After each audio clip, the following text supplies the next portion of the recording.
ونشهد أن لا إله إلا الله وحده لا شريك له ونشهد أن محمدا عبده ورسوله وصلى الله تعالى على خير خلقه محمد وعلى آله وصحبه أجمعين أما بعد فأعوذ بالله من الشيطان الرجيم بسم الله الرحمن الرحيم إن عدة الشهور عند الله 12 شهرا في كتاب الله يوم خلق السماوات والأرض منها 4 حرم ذلك الدين القيم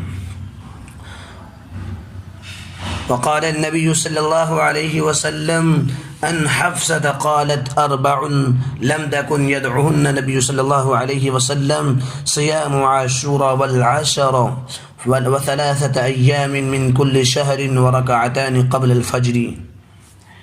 میرے عزیز دوستو، اللہ تبارک و تعالیٰ کا لاکھ لاکھ شکر ہے کہ اللہ تبارک و تعالیٰ نے ماہ محرم کا مہینہ ہمیں پھر دوبارہ عطا کیا۔ اللہ سے دعا کریں کہ اللہ تعالیٰ ہمیں اس مہینے کی قدر کرنے کے توفیق عطا فرمائیں۔ میرے عزیز دوستو، ماہ محرم الحرام اور یوم عاشوراء کے بارے میں کچھ عرض کرنا چاہتا ہوں۔ اس سے قبل میں آپ سے گزارش کروں کہ اگر آپ نے ابھی تک ہمارے چینل کو سبسکرائب نہیں کیا تو سبسکرائب کر لیں، لائک کریں، کمنٹ کریں اور بیل آئیکن کو دبانا بالکل نہ بھولیں۔ میرے عزیز دوستو، اس سے قبل میں نے تفسیر وغیرہ کی تفسیر پر کچھ میں نے ذکر کیا تھا، سورہ فاتحہ کی 3 آیتوں پر۔ آج میں تھوڑا سا فقہ وغیرہ سے ہٹ کر کے یوم عاشوراء ماہ محرم الحرام کے اوپر کچھ بتانا چاہتا ہوں کہ اس کے اندر کیا فوائد ہے اس مہینے کے اندر، اور اس کے اندر کیا چیز نہیں کرنا چاہیے، کیا رسومات ہیں، کیا بدعات ہیں۔ میں ان سب چیزوں سے آپ کو آگاہ کرنا چاہتا ہوں۔ میرے عزیز دوستو، ماہ محرم الحرام اور یوم عاشوراء زمانہ جاہلیت میں قریش مکہ کے نزدیک بڑا محترم دن تھا۔ اسی دن خانہ کعبہ پر نیا غلاف ڈالا جاتا تھا اور قریش اس دن روزہ رکھتے تھے۔ قیاس یہ ہے کہ ابراہیم علیہ السلام کی کچھ روایات اس کے بارے میں ان تک پہنچی ہوگی۔ رسول اللہ صلی اللہ علیہ وسلم کا دستور تھا کہ قریش ملت ابراہیمی کی نسبت سے جو اچھے کام کرتے تھے ان کاموں میں آپ ان سے اتفاق و اشتراک فرماتے تھے۔ اسی بنا پر حج میں بھی شرکت فرماتے تھے۔ اپنے اس اصول کی بنا پر آپ قریش کے ساتھ عاشوراء کا روزہ بھی رکھتے تھے، لیکن دوسروں کو اس کا حکم نہیں دیتے تھے۔ پھر جب آپ مدینہ تشریف لائے اور یہاں یہودی کو بھی آپ نے عاشوراء کو روزہ رکھتے دیکھا اور ان کی یہ روایت پہنچی کہ وہ مبارک تاریخی دن ہے جس میں حضرت موسیٰ علیہ السلام اور ان کی قوم کو اللہ تبارک و تعالیٰ نے نجات عطا فرمائی تھی اور فرعون اور اس کے لشکر کو غرق کر دیا تھا، تو آپ صلی اللہ علیہ وسلم نے اس دن کے روزے کا زیادہ اہتمام فرمایا اور مسلمانوں کو بھی عمومی حکم دیا کہ وہ بھی اس دن کا روزہ رکھا کرے۔ یہ بخاری شریف کی روایت ہے۔ میرے عزیز دوستو، بعض حدیثوں میں ہے کہ آپ نے اس کا ایسا تاکیدی حکم دیا جیسا حکم فرائض اور واجبات کے لیے دیا جاتا ہے۔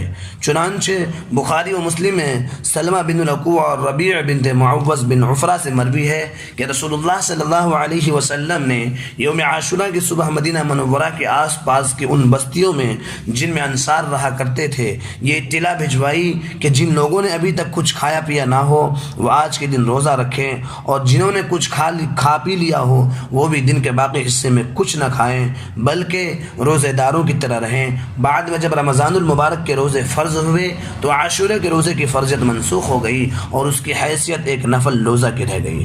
یہ بھی بخاری شریف کے اندر ہے، مسلم شریف کے اندر ہے، لیکن اس کے بعد بھی رسول اللہ صلی اللہ علیہ وسلم کا معمول یہی رہا کہ آپ رمضان المبارک کے فرض روزوں کے علاوہ نفلی روزوں میں سب سے زیادہ اسی روزے کا اہتمام فرماتے تھے، جیسا کہ حدیث آگے آ رہی ہے۔ میرے عزیز دوستو، یوم عاشورہ کی ایک تاریخی اہمیت ہے۔ یوم عاشورہ بڑا ہی محترم بشان اور عظمت کا حامل دن ہے۔ تاریخ کے عظیم واقعات اس سے جڑے ہوئے ہیں۔ چنانچہ مورخین نے لکھا ہے کہ یوم عاشورہ میں ہی آسمان اور زمین اور حضرت آدم علیہ السلام کو پیدا کیا گیا۔ اسی دن حضرت آدم علیہ السلام کی توبہ قبول ہوئی۔ اسی دن حضرت ادریس علیہ السلام کو آسمان پر اٹھایا گیا۔ اسی دن حضرت نوح علیہ السلام کی کشتی ہولناکی سیلاب سے محفوظ ہو کر کوہ جودی پر لنگر انداز ہوئی۔ اسی دن حضرت ابراہیم علیہ السلام کو خلیل اللہ بنایا گیا اور ان پر آگ گلے گلزار ہوئی۔ اسی دن حضرت اسماعیل علیہ السلام کی پیدائش ہوئی۔ اسی دن حضرت یوسف علیہ السلام کو قید خانے سے رہائی نصیب ہوئی اور مصر کی حکومت ملی اور مصر کے بادشاہ بنے۔ اسی دن حضرت یوسف علیہ السلام کی حضرت یعقوب علیہ السلام سے ایک طویل مدت کے بعد بڑے ہی دنوں کے بعد ملاقات ہوئی۔ اسی دن حضرت موسیٰ علیہ السلام اور ان کی قوم بنی اسرائیل کو فرعون کے ظلم و ستم سے نجات حاصل ہوئی۔ اسی دن حضرت موسیٰ علیہ السلام پر توریت نازل ہوئی۔ اسی دن حضرت سلیمان علیہ السلام کو بادشاہت واپس ملی۔ اسی دن حضرت ایوب علیہ السلام کو سخت بیماری سے شفا نصیب ہوئی۔ اسی دن حضرت یونس علیہ السلام 40 روز مچھلی کے پیٹ میں رہنے کے بعد نکالے گئے۔ اسی دن حضرت یونس علیہ السلام کی قوم کی توبہ قبول ہوئی اور ان کے اوپر سے عذاب کو ہٹا دیا گیا۔ اسی دن حضرت عیسیٰ علیہ السلام کی پیدائش ہوئی اور اسی دن حضرت عیسیٰ علیہ السلام کو یہودیوں کے شر سے نجات دلا کر آسمان پر اٹھایا گیا۔ اسی دن میں پہلی بار رحمت کی بارش نازل ہوئی۔ اسی دن قریش خانہ کعبہ پر نیا غلاف ڈالتے تھے۔ اسی دن حضور اکرم صلی اللہ علیہ وسلم نے حضرت خدیجہ رضی اللہ تعالی عنہ سے نکاح فرمایا۔ اسی دن کوفی فریب کاروں نے نواسہ رسول صلی اللہ علیہ وسلم اور جگر گوشہ فاطمہ رضی اللہ تعالی عنہ کو میدان کربلا میں شہید کیا اور اسی دن قیامت قائم ہوگی۔ میرے عزیز دوستو، یوم عاشورہ کی کچھ اہمیت میں نے آپ کے سامنے بیان کی اور مورخین کی جو لکھی باتیں ہیں میں نے آپ کو سنایا۔ میرے عزیز دوستو، یوم عاشورہ کی کچھ فضیلتیں ہیں جو مذکورہ بالا واقعات سے آپ کو پتہ چل گیا۔ یوم عاشورہ کی خصوصی اہمیت کا پتہ چلتا ہی ہے، علاوہ اس کے کہ نبی کریم صلی اللہ علیہ وسلم سے بھی اس دن کے متعدد فضیلتیں وارد ہیں۔ چنانچہ حضرت ابن عباس رضی اللہ تعالی عنہ فرماتے ہیں، ما رأیت النبی صلی اللہ علیہ وسلم یتحرى صیام یوم فضلہ علی غیرہ الا هذا اليوم یوم عاشورہ وهذا الشہر یعنی شہر رمضان۔ یہ بخاری شریف اور مسلم شریف کی روایت ہیں۔ میں نے نبی کریم صلی اللہ علیہ وسلم کو کسی فضیلت والے دن کے روزے کا اہتمام بہت زیادہ کرتے نہیں دیکھا سوائے اس دن یعنی یوم عاشورہ کے اور سوائے اس ماہ یعنی ماہ رمضان المبارک کے۔ مطلب یہ ہے کہ ابن عباس رضی اللہ تعالی عنہ نے آپ کے طرز عمل سے یہی سمجھا کہ نفل روزوں میں جس قدر اہتمام آپ یوم عاشورہ کے روزے کا کرتے تھے اتنا کسی دوسرے نفلی روزہ کا نہیں کیا کرتے تھے۔ ابن عباس رضی اللہ تعالی عنہ سے مروی ہے کہ رسول اللہ صلی اللہ علیہ وسلم نے ارشاد فرمایا، لیس لیوم فضل علی یوم فی الصیام الا شہر رمضان ویوم عاشورہ، رواہ الطبرانی والبیہقی۔ روزے کے سلسلے میں کسی بھی دن کو کسی دن پر فضیلت حاصل نہیں مگر ماہ رمضان المبارک کو اور یوم عاشورہ کو، ان کو دوسرے دنوں پر فضیلت حاصل ہے۔ نمبر 3، ان ابی قتادہ رضی اللہ تعالی عنہ قال قال رسول اللہ صلی اللہ علیہ وسلم انی احتسب علی اللہ ان یکفر السنة التي قبلہ۔ یہ مسلم شریف اور ابن ماجہ کی روایت ہے۔ حضرت ابو قتادہ رضی اللہ تعالی عنہ کہتے ہیں کہ رسول اللہ صلی اللہ علیہ وسلم نے فرمایا کہ مجھے امید ہے کہ عاشورہ کے دن کا روزہ گزشتہ سال کے گناہوں کا کفارہ ہو جائے گا۔ ابن ماجہ کی روایت میں السنۃ التی بعدہا کے الفاظ ہیں۔ کہتا فی الترغیب، ان احادیث شریفہ سے ظاہر ہے کہ یوم عاشورہ بہت ہی عظمت و تقدس کا حامل ہے، لہٰذا ہمیں اس دن کے برکات سے بھرپور فائدہ اٹھانا چاہیے۔ میرے عزیز دوستو، ماہ محرم کی فضیلت اور اس کی وجوہات کیا ہے؟ یوم عاشورہ کے ساتھ ساتھ شریعت مطہرہ میں محرم کے پورے مہینے کو خصوصی عظمت حاصل ہے، چنانچہ 4 وجوہ سے اس ماہ کو تقدس حاصل ہے۔ نمبر 1، پہلی وجہ تو یہ ہے کہ احادیث شریفہ میں اس ماہ کی فضیلت وارد ہوئی ہے۔ چنانچہ حضرت علی رضی اللہ تعالی عنہ سے کسی شخص نے سوال کیا کہ ماہ رمضان المبارک کے بعد کون سے مہینے میں روزے رکھوں؟ تو حضرت علی رضی اللہ تعالی عنہ نے جواب دیا کہ یہی سوال ایک دفعہ ایک شخص نے نبی کریم صلی اللہ علیہ وسلم سے کیا تھا اور میں آپ کے پاس بیٹھا تھا، تو آپ نے جواب دیا تھا کہ ان کنت صائما بعد شهر رمضان فصم المحرم محرم فإنه شهر الله فيه يوم تاب الله فيه على قوم ويتوب فيه على قوم آخرين. یہ ترمذی شریف کی حدیث ہے. یعنی ماہ رمضان المبارک کے بعد اگر تم کو روزہ رکھنا ہے تو ماہ محرم میں رکھو، کیونکہ وہ اللہ تعالیٰ کی خاص رحمت کا مہینہ ہے. اس میں ایک ایسا دن ہے جس میں اللہ تعالیٰ نے ایک قوم کی توبہ قبول فرمائی اور آئندہ بھی قوم کی توبہ اسی دن قبول فرمائیں گے. نیز ابو ہریرہ رضی اللہ تعالیٰ عنہ سے روایت ہے کہ نبی کریم صلی اللہ علیہ وسلم نے ارشاد فرمایا افضل الصیام بعد صیام شہر رمضان شہر اللہ المحرم.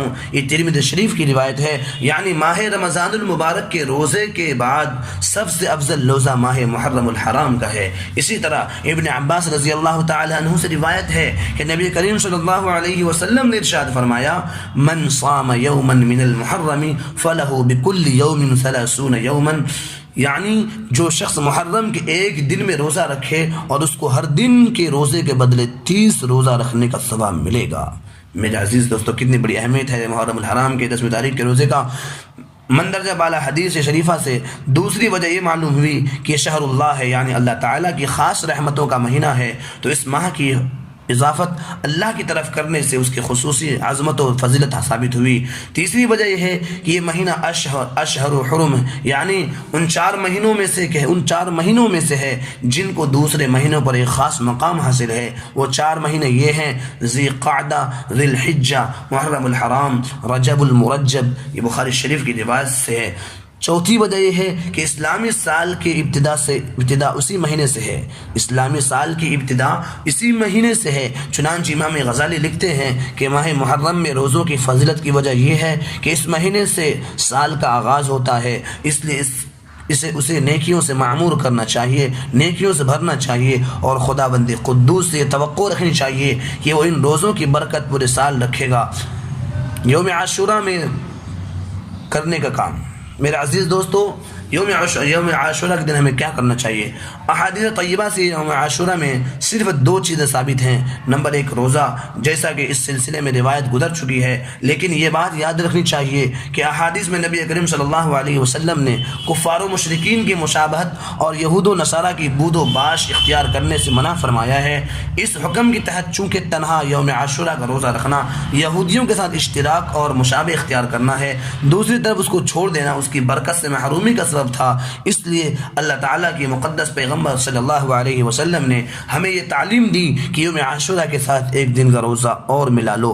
بہتر تو یہ ہے کہ 9ویں اور 10ویں تاریخ کا روزہ رکھو، اور اگر کسی وجہ سے 9ویں کا روزہ نہ رکھ سکو تو پھر 10ویں کے ساتھ 11ویں روزے کو رکھ لو، تاکہ یہود کی مخالفت ہو جائے اور ان کے ساتھ کسی بھی قسم کا تشابہ یعنی مشابہت نہ رہے. جیسا کہ عبداللہ بن عباس رضی اللہ تعالی عنہما سے مروی ہے کہ جب رسول اللہ صلی اللہ علیہ وسلم نے یوم عاشورہ کا روزہ رکھا اور مسلمانوں کو بھی اس کا حکم دیا تو بعد صحابہ نے عرض کیا یا رسول اللہ، اس دن کو یہود و نصارہ بڑے دن کی حیثیت سے مناتے ہیں، تو کیا اس میں کوئی ایسی تبدیلی ہو سکتی ہے جس کے بعد یہ اشتراک اور مشابہت والی بات ختم ہو جائے؟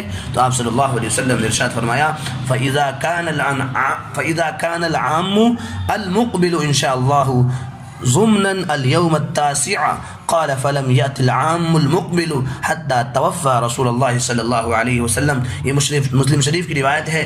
یعنی جب اگلا سال آئے گا، مطلب یہ ہے کہ نبی کریم صلی اللہ علیہ وسلم نے ارشاد فرمایا جب اگلا سال آئے گا تو ہم 9ویں کو بھی روزہ رکھیں گے. ابن عباس بیان کرتے ہیں کہ اگلا سال آنے سے پہلے ہی رسول اللہ صلی اللہ علیہ وسلم کی وفات ہو چکی تھی.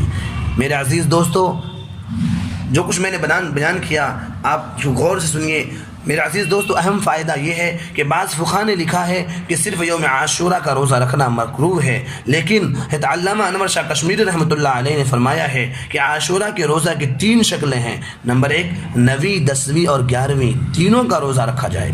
نمبر 2 9ویں اور 10ویں اور 11ویں کا روزہ رکھا جائے. نمبر 3 صرف 10ویں تاریخ کا روزہ رکھا جائے. ان میں پہلی شکل سب سے افضل ہے اور دوسری شکل کا درجہ اس سے کم ہے اور تیسری شکل کا درجہ سب سے کم ہے. تو حضرت شاہ ولی شاہ صاحب نے فرمایا کہ تیسری شکل کا درجہ جو سب سے کم ہے اس کو فقہاء نے کراہت سے تعبیر کر دیا ہے، ورنہ جس روزے کو آپ نے رکھا ہو اور آئندہ 9ویں کا روزہ رکھنے کی صرف تمنا کی ہو اس کو کیسے مکروہ کہا جا سکتا ہے؟ یہ معارف السنن کے اندر ہے. میرے عزیز دوستو، اس مہینے کے اندر ہمیں اپنے اہل و عیال پر خوب خرچ کرنے چاہیے۔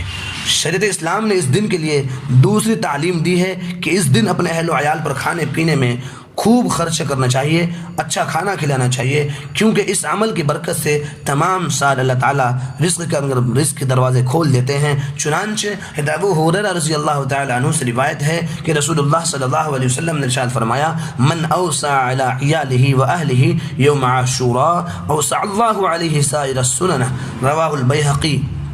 یعنی جو شخص عاشورہ کے دن اپنے اہل و عیال پر کھانے پینے کے سلسلے میں فراخی اور وسعت کرے گا تو اللہ تعالیٰ پورے سال کے رزق میں وسعت عطا فرمائیں گے، برکت عطا فرمائیں گے۔ میرے عزیز دوستو، یہ تھے کچھ خرچ کرنے کے طریقے۔ میرے عزیز دوستو، اب محرم کے اندر جو کچھ رسمیں اور بدعات و خرافات ہوتے ہیں میں اس پر نظر کرتا ہوں۔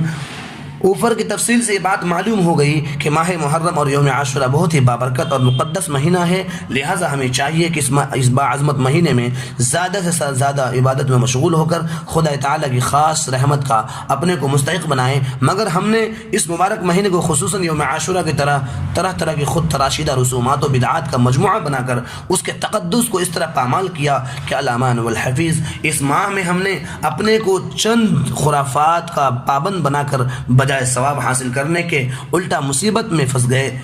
یہ بات اچھی طرح سمجھ لینی چاہیے کہ جس طرح اس ماہ میں عبادت کا ثواب زیادہ ہو جاتا ہے، اسی طرح اس ماہ کے اندر معصیات کے اوبال، معصیت کے سزا بھی بڑھ جانے کا اندیشہ ہے۔ اس لیے ہر مسلمان کے لیے ضروری ہے کہ اس محترم مہینے میں ہر قسم کی بدعات و خرافات سے اعتراض کرے، بچے۔ ذیل میں مختصر انداز میں اس ماہ کی چند بدعات اور رسومات نشاندہی کی جاتی ہے۔ میرے عزیز دوستو، ماتم کی مجلس اور تعزیہ کے جلوس میں شرکت کرنا۔ عشرۂ محرم میں مسلمانوں کی کثیر تعداد ماتم کی مجلسوں میں، اسی طرح 10ویں تاریخ کو تعزیہ کے جلوس کا نظارہ کرنے کے لیے جمع ہو جاتی ہیں اور اس میں کوئی حرج نہیں سمجھتے، حالانکہ اس کے اندر کئی گناہ ہیں۔ ایک گناہ تو اس میں یہ ہے کہ ان مجالس اور جلوس میں شرکت کرنے سے دشمنان صحابہ کی رونق بڑھتی ہے، جبکہ دشمنوں کی رونق بڑھانا حرام ہے۔ نبی کریم صلی اللہ علیہ وسلم کا ارشاد ہے، من کسر سواد قوم فهو منہ کنز الاعمال، یعنی جس قوم کی رونق بڑھائی، جس نے کسی قوم کی رونق بڑھائی وہ انہی میں سے ہے۔ دوسرا گناہ اس میں یہ ہے کہ جس طرح عبادت کا کرنا اور دیکھنا اور اس سے خوش ہونا باعث اجر و ثواب ہے، اسی طرح گناہوں کے کاموں کو بخوشی دیکھنا، خوشی اس کو کرنا بھی گناہ ہے۔ ظاہر ہے کہ ماتم کی مجلس میں جانا اور تعزیہ نکالنا یہ سب گناہ کے کام ہیں۔ تیسرا گناہ یہ ہے کہ جہاں اللہ تعالیٰ کی نافرمانی ہوتی ہے وہاں اللہ کا غضب بھی نازل ہوتا ہے، اور ایسی غضب والی جگہ پر جانا بھی گناہ ہے۔